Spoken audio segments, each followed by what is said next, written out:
ഈശോയിൽ സ്നേഹം നിറഞ്ഞ ദൈവജനമേ, നമുക്കെല്ലാവർക്കും വളരെ സന്തോഷം നിറഞ്ഞ ഒരു കാര്യം അറിയിക്കുകയാണ്.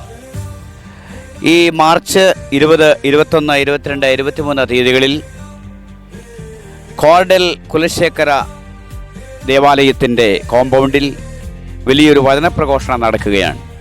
ബഹുമാനപ്പെട്ട ഫാദർ ഡൊമിനിക് വലവനാൽ അച്ഛൻ്റെ നേതൃത്വത്തിലുള്ള ഈ വചനപ്രഘോഷണം വലിയ വിടുതലിന് കാരണമാകുമെന്നുള്ളത് നമുക്ക് സംശയമില്ലാത്ത കാര്യമാണ്.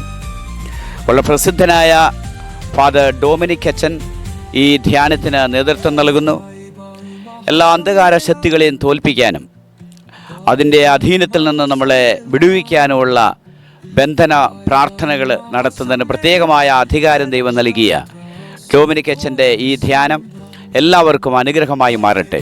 കൊങ്ങിണിയിലും ഇംഗ്ലീഷിലും നടത്തുന്ന ഈ ധ്യാനത്തിൽ നമുക്കെല്ലാവർക്കും പോയി പങ്കെടുക്കുകയും ദൈവാനുഗ്രഹം പ്രാപിക്കുവാൻ ഏവരെയും സ്നേഹപൂർവ്വം ക്ഷണിക്കുകയാണ്. ഫാദർ ജോസ് പോത്തങ്കൽ.